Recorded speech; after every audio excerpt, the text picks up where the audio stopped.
नमस्ते। आज हम कंज्यूमर बिहेवियर थ्योरी पर एक गहरी नज़र डाल रहे हैं। मतलब हम सब अपनी लिमिटेड इनकम से चीज़ें खरीदते हैं, पर ये फैसला कैसे लेते हैं कि क्या लेना है, कितना लेना है, यही है वो कोर प्रॉब्लम ऑफ चॉइस। बिल्कुल। और इसका फंडा है कि कैसे कोई इंसान अपनी सेटिस्फैक्शन यानी यूटिलिटी को मैक्सिमाइज करे, वो भी अपनी पसंद और अफोर्डेबिलिटी को ध्यान में रखते हुए। अफोर्डेबिलिटी मतलब इनकम कितनी है और मार्केट में प्राइसेस क्या हैं। राइट। और इसको समझने के लिए जैसा आपने कहा, दो खास अप्रोचेस हैं। एक कार्डिनल यूटिलिटी एनालिसिस और दूसरा ऑर्डिनल यूटिलिटी एनालिसिस। ठीक है, तो शुरू करते हैं इस कॉन्सेप्ट से। यूटिलिटी ये है क्या आखिर, थोड़ा सिंपल शब्दों में। हाँ, यूटिलिटी देखिए सीधे शब्दों में किसी भी कमोडिटी की वो वांट सैटिस्फाइंग कैपेसिटी है। सिंपल। Want satisfying capacity. हाँ, लेकिन ये सब्जेक्टिव होती है, मतलब हर इंसान के लिए अलग। जैसे चॉकलेट किसी को बहुत पसंद हो सकती है, तो उसके लिए उसकी यूटिलिटी बहुत हाई है, किसी और के लिए शायद उतनी ना हो। राइट। या मौसम के हिसाब से भी बदलती होगी, जैसे हीटर की यूटिलिटी सर्दियों में ज्यादा, गर्मियों में कम। Exactly, perfect example. तो ये सब्जेक्टिव है और सिचुएशन पे भी डिपेंड करती है। ओके, तो कार्डिनल एनालिसिस वो कहता है कि हम इस यूटिलिटी को मेजर कर सकते हैं नंबर्स में, जैसे 10 यूनिट्स, 50 यूनिट्स। हाँ, कार्डिनल अप्रोच का बेसिक अजम्पशन यही है कि हम यूटिलिटी को गिन सकते हैं, और इसी से फिर दो कंसेप्ट्स निकलते हैं। एक है टोटल यूटिलिटी यानी TU। Total utility, okay. ये है ओवरऑल सेटिस्फैक्शन जो आपको किसी चीज की एक सर्टेन क्वांटिटी कंज्यूम करने से मिलती है। और दूसरा जो काफी इंपॉर्टेंट है वो है मार्जिनल यूटिलिटी यानी MU। मार्जिनल यूटिलिटी, वो एक्स्ट्रा वाली। हाँ बिल्कुल, एक एक्स्ट्रा यूनिट कंज्यूम करने से जो एडिशनल सेटिस्फैक्शन मिलती है वो है MU। अच्छा, और यहीं पे मुझे लगता है वो famous law of diminishing marginal utility आता है ना। एकदम सही, law of diminishing marginal utility. मतलब जैसे जैसे हम कोई चीज़ ज़्यादा कंज्यूम करते जाते हैं, हर अगली यूनिट से मिलने वाली वो एक्स्ट्रा सेटिस्फैक्शन, वो MU, वो कम होती जाती है। वो पिज़्ज़ा वाला एग्जाम्पल, पहला स्लाइस तो अमेजिंग, 5वें तक शायद। हाँ, 5वें तक शायद आप बोलेंगे बस भाई हो गया, वो एक्स्ट्रा सेटिस्फैक्शन काफी कम हो जाती है। राइट। और इस लॉ का एक बहुत बड़ा इम्प्लीकेशन है इकोनॉमिक्स में। ये एक्सप्लेन करता है कि डिमांड कर्व जनरली नीचे की तरफ क्यों स्लोप करता है। अच्छा, वो कैसे? सिंपल है, क्योंकि हर अगली यूनिट से आपको कम यूटिलिटी मिल रही है, तो आप उस अगली यूनिट के लिए कम प्राइस ही पे करना चाहेंगे ना। इसीलिए प्राइस कम होने पर लोग ज्यादा क्वांटिटी लेते हैं। Make sense. लेकिन क्या हम सच में सेटिस्फैक्शन को ऐसे नंबर्स दे सकते हैं? 10 यूनिट, 20 यूनिट, ये थोड़ा डिफिकल्ट लगता है ना। बिल्कुल, ये कार्डिनल अप्रोच का एक मेजर क्रिटिसिज्म भी है कि यूटिलिटी को आखिर मेजर कैसे करें, बहुत सब्जेक्टिव चीज है। और इसीलिए फिर ऑर्डिनल यूटिलिटी एनालिसिस आया। अच्छा, तो ऑर्डिनल में हम मेजर नहीं करते? नहीं, ऑर्डिनल अप्रोच कहता है कि हम यूटिलिटी को मेजर भले ही ना कर पाएं, लेकिन हम प्रेफरेंसेस को रैंक जरूर कर सकते हैं। रैंक कर सकते हैं मतलब ये बता सकते हैं कि मुझे ऑप्शन A ऑप्शन B से ज्यादा पसंद है, या A और B दोनों बराबर पसंद है, या B ज्यादा पसंद है A से। हम रैंकिंग दे सकते हैं, कंपैरिजन कर सकते हैं। ओके, क्वांटिटेटिव नहीं, क्वालिटेटिव सॉर्ट ऑफ। एग्जैक्टली। और इसके लिए हम एक टूल यूज करते हैं जिसे कहते हैं indifference curves. Indifference curves. Right. ये क्या दिखाते हैं? इंडिफरेंस कर्व्स ऐसे कॉम्बिनेशंस दिखाता है, मान लीजिए दो गुड्स हैं, बनानास और मैंगोस, तो उनके ऐसे कॉम्बिनेशंस जिनसे कंज्यूमर को सेम लेवल ऑफ सेटिस्फैक्शन मिले। सेम सेटिस्फैक्शन, तो मतलब कर्व के हर पॉइंट पर सेटिस्फैक्शन बराबर है। हाँ, इसीलिए तो नाम इंडिफरेंस है। कंज्यूमर इंडिफरेंट है उस कर्व के किसी भी पॉइंट के बीच में। कोई भी कॉम्बिनेशन दे दो, सेटिस्फैक्शन लेवल सेम रहेगा। अच्छा, तो अगर मुझे एक ही कर्व पे रहना है, तो एक चीज ज्यादा लेने के लिए, जैसे बनानास, दूसरी चीज मैंगोज, कुछ कम करनी पड़ेगी, तभी सेटिस्फैक्शन सेम रहेगी। बिल्कुल सही। इसीलिए indifference curves normally downward sloping होते हैं। ओके, और ये कॉन्वेक्स भी होते हैं, सुना है, ऐसे अंदर की तरफ मुड़े हुए। हाँ, कॉन्वेक्स टू द ओरिजिन। वो इसलिए क्योंकि marginal rate of substitution usually diminish करता है। Marginal rate of substitution, MRS, ये क्या है? ये वो रेट है जिस पर आप एक गुड को दूसरे के लिए सब्स्टिट्यूट करने को विलिंग है, सेम सेटिस्फैक्शन लेवल पे रहते हुए। ओके। जैसे अगर आपके पास बहुत सारे मैंगोज हैं और कम बनानास, तो एक एक्स्ट्रा बनाना के लिए आप शायद 4-5 मैंगोज छोड़ने को तैयार हो जाएं।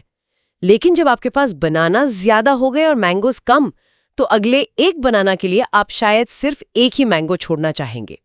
ये डिमिनिशिंग MRS है। समझ गया। जैसे जैसे एक चीज बढ़ती जाती है उसकी रिलेटिव वैल्यू कम होती जाती है। एग्जैक्टली। Got it. और जितना ऊपर का कर्व उतनी ज्यादा satisfaction. Exactly. Higher indifference curve means higher level of satisfaction. Exactly. और ये कर्व्स कभी एक दूसरे को इंटरसेक्ट नहीं करते। ठीक है, तो ये तो हुई प्रेफरेंसेस की बात, लेकिन हम सिर्फ वही तो नहीं खरीद सकते जो हमें पसंद है, बजट भी तो होता है। जरूर। Reality check.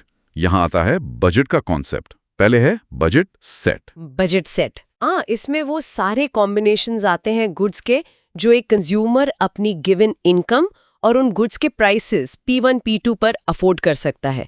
पूरा सेट ऑफ पॉसिबिलिटीज। ओके, जो भी अफोर्ड कर सकते हैं वो सब बजट सेट में है। राइट। और फिर आती है बजट लाइन। ये लाइन उन कॉम्बिनेशंस को रिप्रेजेंट करती है जिन पर कंज्यूमर की पूरी इनकम खर्च हो जाती है। मतलब P1X1 + P2X2 = M। अच्छा, तो लाइन पर जो पॉइंट्स है वहां सारा पैसा खर्च हो रहा है, और लाइन के अंदर वाले पॉइंट्स? वो अफोर्डेबल तो है, पर वहां सारा पैसा खर्च नहीं हो रहा। बजट सेट में लाइन और उसके नीचे का पूरा एरिया आता है। Got it. और इस बजट लाइन का स्लोप वो किस चीज पे डिपेंड करता है? वो डिपेंड करता है दोनों गुड्स के प्राइसेस के रेशियो पर, स्पेसिफिकली -P1 P2। ये दिखाता है कि मार्केट में एक गुड के बदले दूसरा गुड किस रेट पर एक्सचेंज हो सकता है। ठीक है, तो अब हमारे पास प्रेफरेंसेस हैं, इंडिफरेंस कर्व्स और कंस्ट्रेंट्स हैं। Budget line. ऑप्टिमल चॉइस कैसे मिलेगी? बेस्ट कॉम्बिनेशन कौन सा होगा? तो कंज्यूमर का एम क्या है? अपनी सेटिस्फैक्शन मैक्सिमाइज करना। Right. यानी सबसे ऊंचे वाले इंडिफरेंस कर्व तक पहुंचना। राइट। लेकिन वो बजट लाइन के बाहर नहीं जा सकता, तो वो क्या करेगा? वो उस पॉइंट को ढूंढेगा जहां उसकी बजट लाइन किसी इंडिफरेंस कर्व को बस टच कर रही हो, टेंजेंट हो। टेंजेंट। अच्छा। हाँ, वो पॉइंट बजट लाइन पर भी है, मतलब अफोर्डेबल है, और सबसे ऊंचे पॉसिबल इंडिफरेंस कर्व पर भी है जो वो अफोर्ड कर सकता है। यही है ऑप्टिमल कंजम्पशन पॉइंट। और इस टेंजेंसी पॉइंट का मतलब क्या है इकोनॉमिक्स के टर्म्स में? MRS बराबर हो जाती है markets rate of substitution price ratio P1 P2 के।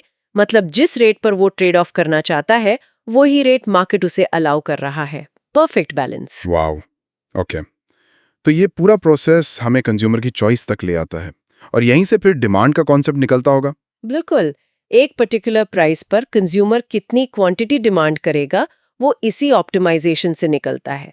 तो डिमांड बेसिकली डिपेंड करती है price of the good, consumer की इनकम, दूसरे गुड्स के प्राइसेस और डेफिनेटली टेस्ट्स एंड प्रेफरेंसेस पर। और लॉ ऑफ डिमांड वो तो बेसिक है, प्राइस नीचे डिमांड ऊपर, प्राइस ऊपर डिमांड नीचे जनरली। हाँ, सेटरिस पैरिबस, यानी बाकी चीजें कांस्टेंट रहें तो। और इसी डिमांड के कॉन्टेक्स्ट में हम गुड्स को क्लासिफाई भी करते हैं, जैसे नॉर्मल गुड्स। नॉर्मल गुड्स जिनकी डिमांड इनकम बढ़ने पर बढ़ती है। सही। और इंफीरियर गुड्स, वो जिनकी डिमांड इनकम बढ़ने पर घट जाती है, लोग शायद बेटर ऑल्टरनेटिव्स पे स्विच कर जाते हैं। एग्जैक्टली। फिर आते हैं सब्स्टिट्यूट्स और कॉम्प्लीमेंट्स। सब्स्टिट्यूट्स मतलब एक के बदले दूसरा यूज हो सके, जैसे चाय और कॉफी। हाँ, अगर कॉफी महंगी हो जाए तो लोग चाय की डिमांड बढ़ा देंगे। और कॉम्प्लीमेंट्स वो जो साथ में यूज होते हैं, जैसे कार और पेट्रोल। राइट। अगर पेट्रोल बहुत महंगा हो जाए तो शायद कार्स की डिमांड पे भी असर पड़ेगा। Make sense. अच्छा, एक आखिरी important concept, elasticity of demand. ये क्या चीज है? Elasticity of demand, specifically price elasticity of demand ED, ये मेजर करती है कि प्राइस में चेंज होने से क्वांटिटी डिमांडेड कितनी रिस्पॉन्सिव है। कितना % चेंज आता है डिमांड में जब प्राइस में 1% चेंज होता है। ओके, रिस्पॉन्सिवनेस का मेजर है। हाँ, अगर ED 1 है तो हम कहते हैं डिमांड इलास्टिक है, मतलब प्राइस चेंज होने पर डिमांड काफी ज्यादा चेंज होती है, जैसे लग्जरी गुड्स। ओके, थोड़ा प्राइस बढ़ा तो लोग खरीदना बंद कर देंगे या कम कर देंगे। हाँ, अगर ED 0 है तो डिमांड इनइलास्टिक है, प्राइस चेंज होने पर डिमांड में उतना फर्क नहीं पड़ता, जैसे जरूरी चीजें, नेसेसिटीज, दवाइयाँ, नमक। राइट, जरूरी है तो लेने पड़ेगा, प्राइस थोड़ा बढ़ भी जाए तो। करेक्ट। और अगर ED = 1 है तो उसे यूनिटरी इलास्टिक कहते हैं, मतलब % चेंज दोनों में बराबर है। तो ये इलास्टिसिटी जानना बिजनेसेस के लिए तो बहुत ही क्रूशियल होगा प्राइस सेट करने के लिए। ओह एब्सोल्युटली। अगर आपकी प्रोडक्ट की डिमांड इनइलास्टिक है तो आप प्राइस बढ़ा सकते हैं और टोटल रेवेन्यू शायद बढ़ जाए, लेकिन अगर इलास्टिक है तो प्राइस बढ़ाने से लोग इतना कम खरीदेंगे कि आपका टोटल रेवेन्यू घट सकता है। इसलिए प्राइसिंग डिसीजंस में इलास्टिसिटी का कॉन्सेप्ट बहुत इंपॉर्टेंट है। तो अगर हम पूरी बात को समेटें, कंज्यूमर चॉइस एक रैशनल प्रोसेस लगता है। सैटिस्फैक्शन को मैक्सिमाइज करना है, लेकिन बजट के अंदर रहकर, और इसमें डिमिनिशिंग रिटर्न्स, MU और MRS और मार्केट प्राइसेस का रोल है। बिल्कुल, ये सारे concepts utility, indifference curves, budget lines, demand, elasticity, ये सब मिलकर एक फ्रेमवर्क देते हैं जिससे हम समझ सकते हैं कि लोग इकोनॉमिक डिसीजंस कैसे लेते हैं। काफी इंसाइटफुल है ये पूरा फ्रेमवर्क, डिसीजन मेकिंग के पीछे का लॉजिक। अच्छा, ये सोचिए, क्या ये जो कंस्ट्रेंड ऑप्टिमाइजेशन के प्रिंसिपल्स हैं, सैटिस्फैक्शन मैक्सिमाइज करना विद इन लिमिट्स, ये सिर्फ चीजें खरीदने पर ही अप्लाई होते हैं, या हम अनजाने में अपना टाइम या अटेंशन एलोकेट करते वक्त भी कुछ ऐसा ही करते हैं, अपने लिमिटेड टाइम से मैक्सिमम वैल्यू निकालने की कोशिश? Interesting thought. बिल्कुल हो सकता है। इकोनॉमिक्स के प्रिंसिपल्स अक्सर लाइफ के दूसरे एस्पेक्ट्स में भी अप्लाई हो जाते हैं। हाँ, इस पर सोचा जा सकता है। चलिए, इसी थॉट के साथ आज का सेशन यहीं खत्म करते हैं। अगली बार मिलेंगे। जरूर।